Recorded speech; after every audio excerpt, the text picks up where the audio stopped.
Well, hello, my folks and friends. So, I'm sitting at an abandoned gas station. I'm just outside of town. My place is a couple miles down. So, excuse the noise when the trucks go by. But I kind of wanted to talk a little more. A lot of has transpired, even in the last week. Um,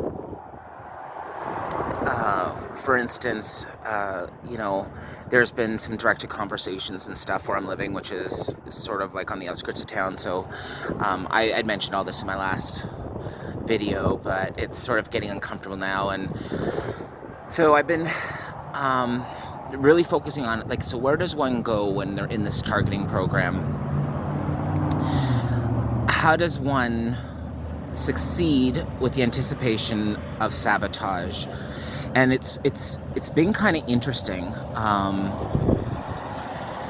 to note that. So this is what I'm noticing. My targeting, especially when it came to being in the city, in Ottawa, when my landlord committed arson and I was being surveilled, and people were kicking, and police officers were kicking in all the apartment doors because I was the only tenant in the building.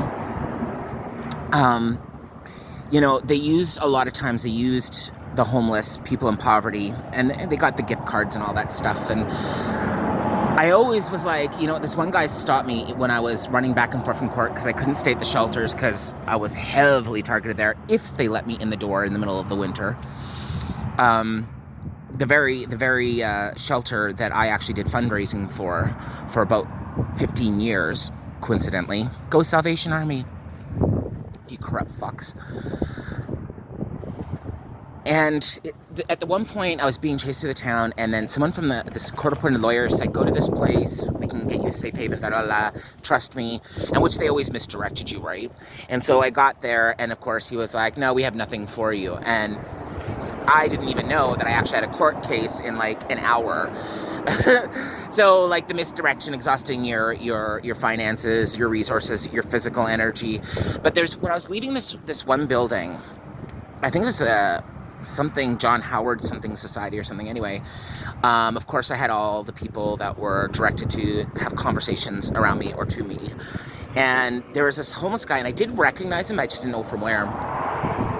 And I was walking out of the building, and he was doing direct conversation with some other dude that wasn't homeless. They didn't look like they belonged together, let's put it that way. And he goes, "Hey!" And of course at this point I'm pissed because I needed a place to stay. I was exhausted. It had been up for days. Going back and forth from court to the LTB, winning cases as I was homeless. And anyway, so I turned around, I'm like, "Yeah, like, what the fuck you gotta say, bud? Like, I know what you is." And he was just like, "You don't remember me, do you?" And I was like, "No, I don't, sorry." And he's like, "Yeah, the other day you walked by me and you gave me $20. And I said, "And this is the shit you choose to pull?" Like, and he's like, "Yeah, I know." And I'm like, I didn't know you. I didn't know that what you were a part of. And maybe at that time you didn't know that I was a target either. But, you're still homeless. They're not giving you a place to stay. They're not giving you a roof over your head. They're probably just giving you gift cards or, pockets of drugs through their cops.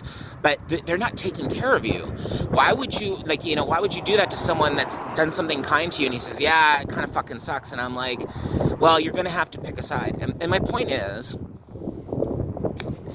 the way our economy is being destroyed, and the immigration influx, and these policies that are basically that can imprison people for hate speech. So in other words, Christians could be thrown in jail for preaching. TIs could be thrown in jail for misinformation. Because we're obviously considered schizophrenic. We don't have any real valid points, right? And all of these, and the middle class are now in the poor section, the poor are now in poverty section. And the only people that are really kind of doing okay are the upper, wealthier classes. And, as I'm going through this process of what the fuck am I doing? Do I stay? Do I try to start in a new community? And I'm like, do I have another get up and go? I've been doing this for 6 years now. Been traveling my whole life, but when the targeting went really strong. And it dawns on me that these community members and these police officers and these nurses and these government agents, social workers, city servants all together, and like the post office people and your local Masonic temple, all these people that are participating are about to are now finding themselves being betrayed by the very governments they're doing this for. And it's the government is led. It's not like the government's on the top, but I'm just saying,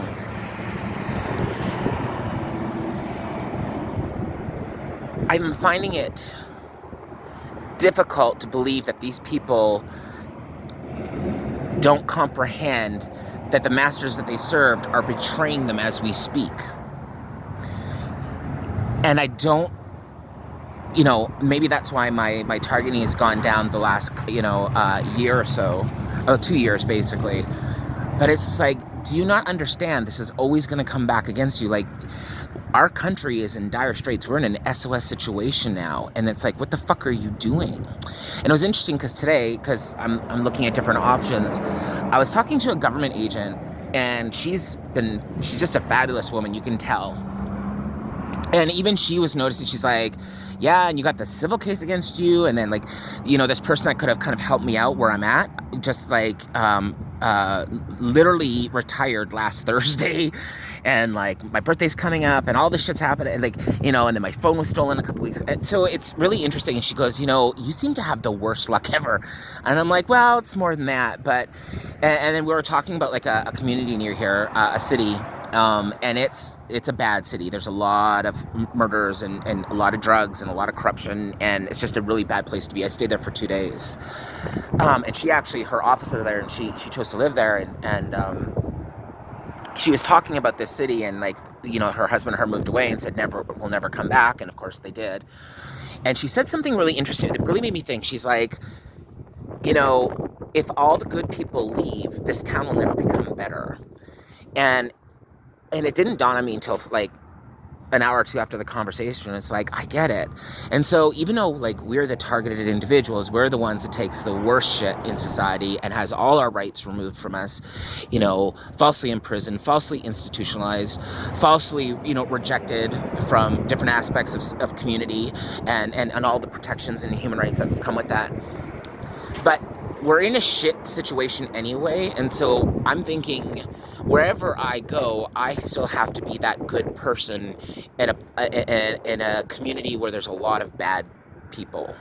And that's just kind of the term I've come to right now, and I've been thinking about it, and I don't know what's going to happen over the next few weeks or the next couple months, but what I do know is even though we're at the bottom of the totem pole, we have to be the ones that create the change.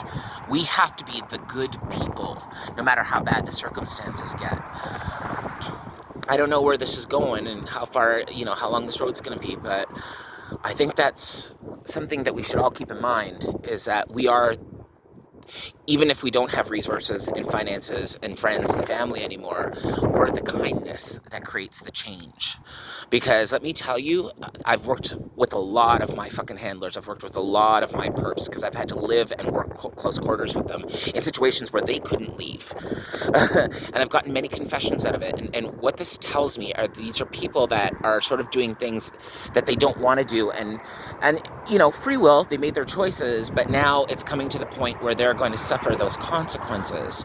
And people are, everyone in Canada and United States is feeling the burn. Everyone's seeing that the system is crashing intentionally. And there's not going to be a lot of safety nets for anybody. It's just that we happen to be the first on the totem pole to be treated the worst. So let's do something with that.